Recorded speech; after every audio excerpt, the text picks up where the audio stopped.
Selamat malam Anda sekalian, perkenalkan nama saya Kim.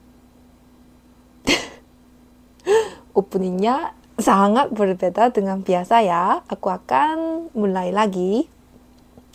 Halo semua, apa kabar? Aku Kim. Ya, nah ini yang biasa kan? Kalian pasti kaget banget kenapa openingnya berbeda dengan biasa. Hari ini aku mau menceritakan sesuatu dan ini terkait dengan itu. Oke, aku akan langsung mulai menceritakan. Di dalam video hari ini aku pengen menceritakan kok bahasa Indonesianya susah atau kesulitan yang aku alami saat belajar bahasa Indonesia sampai sekarang. Di dalam video dulu, dan aku selalu bilang bahasa Indonesia adalah bahasa yang sangat mudah untuk belajar dibandingkan dengan bahasa lain. Sampai sekarang aku setuju banget karena aku tinggal di Rusia selama 5 tahun, tapi aku bodoh bahasa Rusia. Walaupun aku tinggal di Rusia 5 tahun, ini cukup lama kan? Tapi aku gak bisa bahasa Rusia. Sekarang aku belajar bahasa Indonesia selama 2 tahun. Ini 3 tahun, tapi jujurnya aku bermain aja dan berhenti belajar bahasa Indonesia selama 1 tahun. Jadi 2 tahun dalam total. Periode yang aku belajar bahasa Indonesia adalah 2 tahun. Ya, jadi sekarang aku gak punya masalah yang besar atau kesulitan yang besar saat berkomunikasi dengan orang Indonesia atau berbicara sama orang Indonesia. Di dalam kelas juga, di dalam kampus kami ada 3 orang dosen orang Indonesia. Dan dulunya tentu saja aku gak bisa mengerti mereka. Jadi saat aku baru masuk ke kampus, aku meminta kepada satu dosen bisa campur bahasa Inggris di dalam kelas kayak gitu. Tapi sekarang aku lumayan bisa bahasa Indonesia, jadi ya jujurnya bukan 100% tapi hampir 95% aku bisa mengerti dan paham dosen bahasa Indonesia kami ya.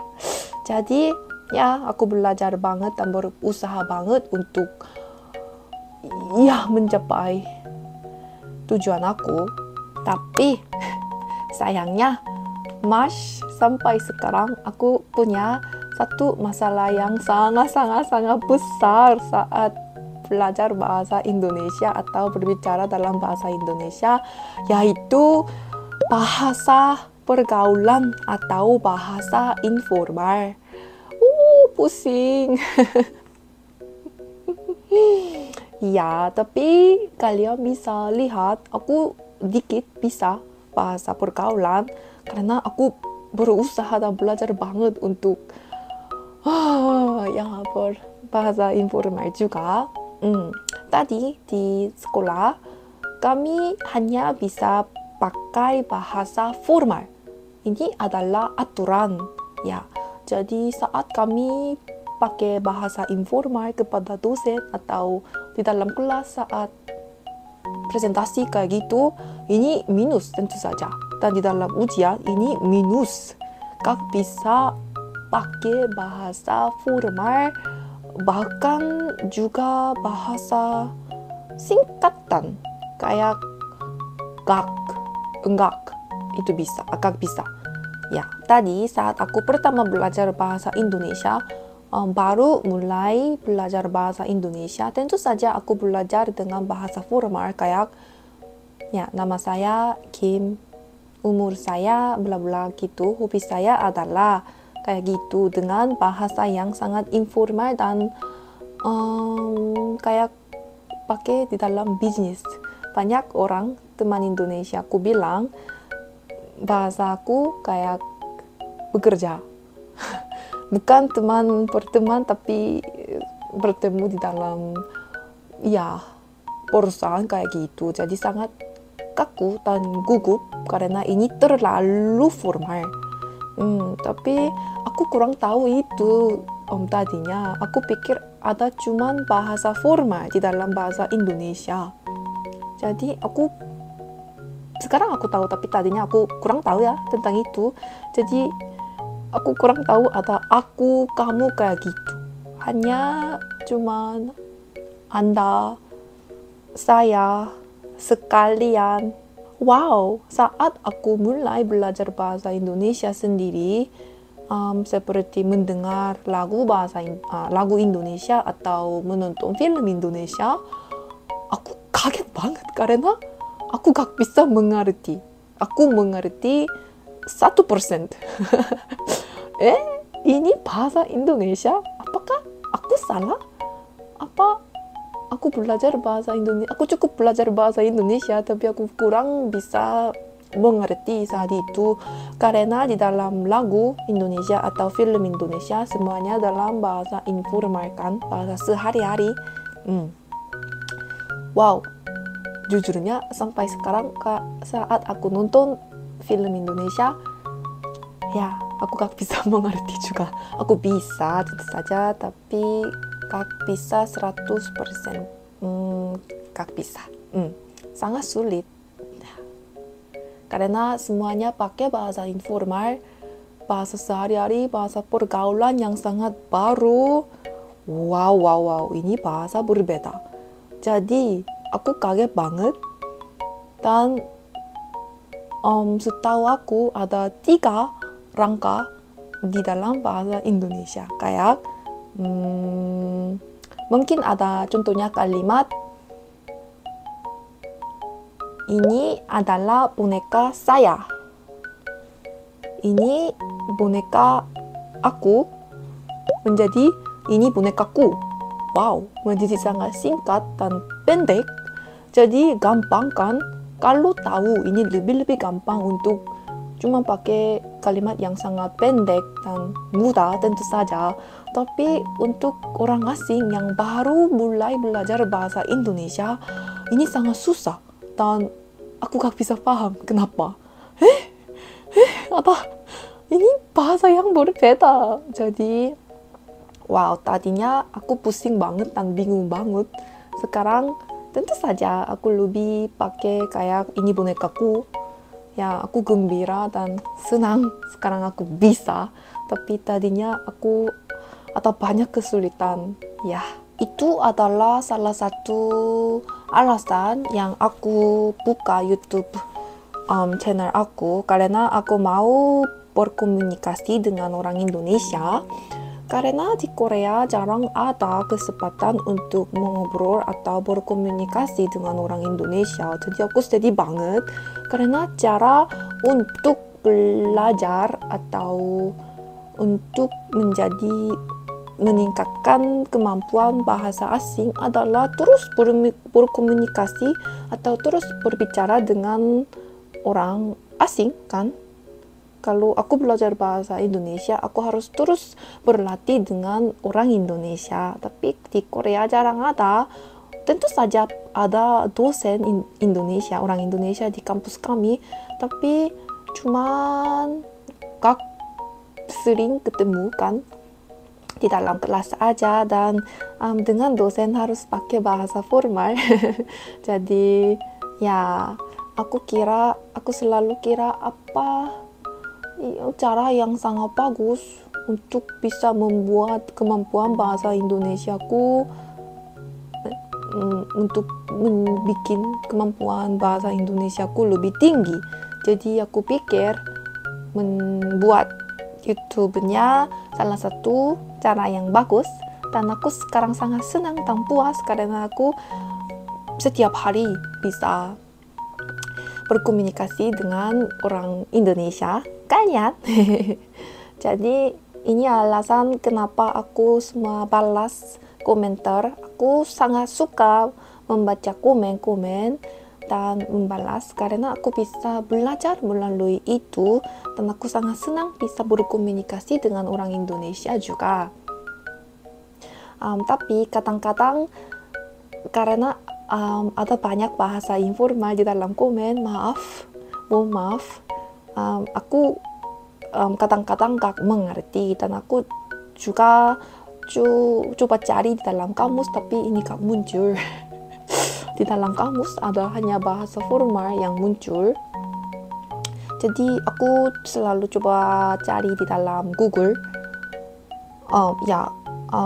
Sering artinya muncul, tapi kadang-kadang sesuatu atau beberapa kosakata atau kalimatnya gak muncul. Jadi mohon maaf, aku gak bisa mengerti dengan 100%, tapi aku selalu berusaha untuk mengerti dan membaca dan balas semua komentar. Terima kasih selalu. Aku selalu bersyukur. Tapi sejak aku buka YouTube channel aku, menurutku kemampuan bahasa informal, bahasa Indonesiaku lebih menjadi tinggi dibandingkan dengan masa lalu. Jadi aku sangat puas dan bangga. Tapi sampai sekarang ada banyak kesulitan. Jadi saat aku ketemu dengan teman orang Indonesia di Korea, aku selalu nanya, tolong mengajar kosakata yang baru di Indonesia atau kosakata yang tren atau apa? Ya banyak.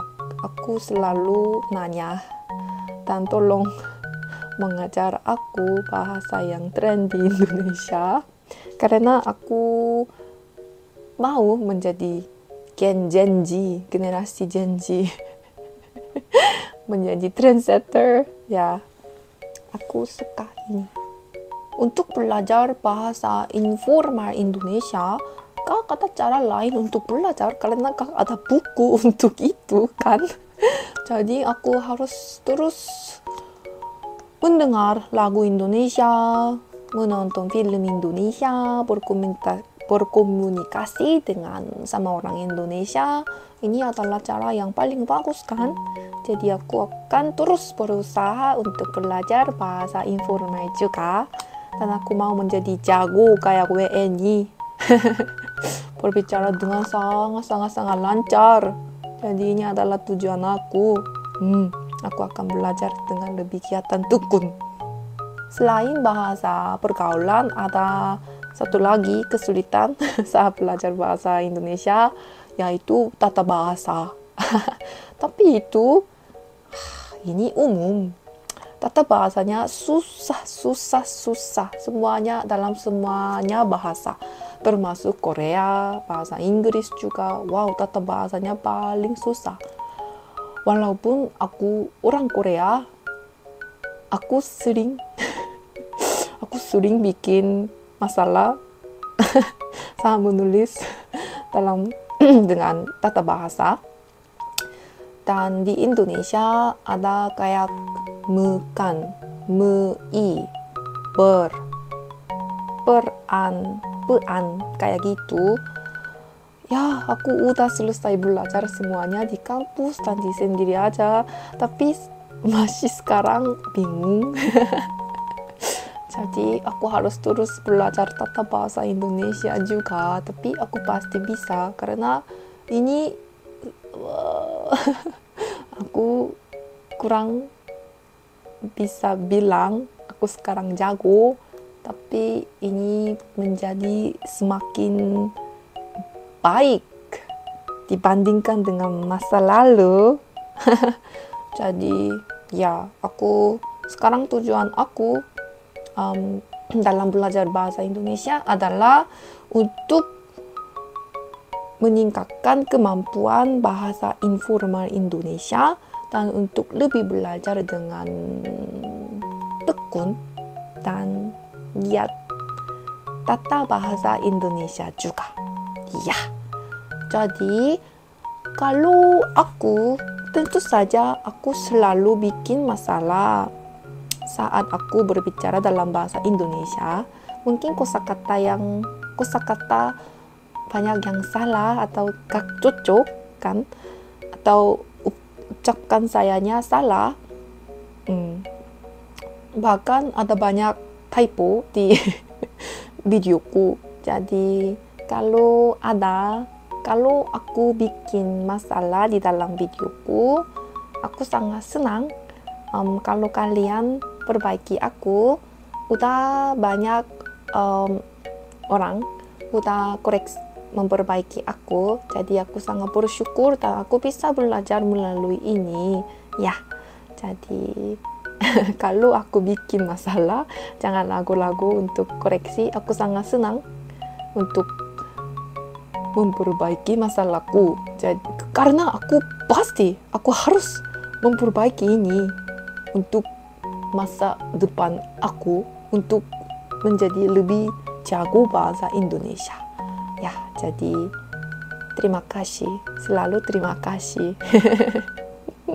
Untuk aku, belajar bahasa Indonesianya bukan kayak belajar, maksudnya duduk di kursi dan terus belajar dengan buku. Bukan, sebenarnya aku gak belajar kayak gitu. Selain waktu ujian di kampus, bahkan aku lebih suka dengan mengobrol dengan orang Indonesia, ya menonton YouTube atau film atau mendengar lagu Indonesia. Menurutku cara ini adalah cara yang lebih cocok dengan aku untuk belajar bahasa Indonesia. Dan untuk bikin video kayak gitu dan mengobrol dengan kalian atau berkomunikasi dengan kalian dengan komen, ini adalah cara yang paling membantu untuk aku. Jadi aku akan terus bersemangat belajar bahasa Indonesia ya dengan kalian. Aku selalu berterima kasih banget dan aku akan terus belajar bahasa Indonesia dengan lebih giatan tekun, aku janji. Oke, ceritaku hari ini selesai. Selalu terima kasih untuk mendengarkan ceritaku dan menonton videoku. Semoga selalu sehat, bahagia, dan sukses juga. Dan jangan lupa jaga kesehatan juga ya. Aku akan kembali dengan cerita yang lebih seru dan menarik. Sampai jumpa di dalam video berikutnya. Dadah! 안녕!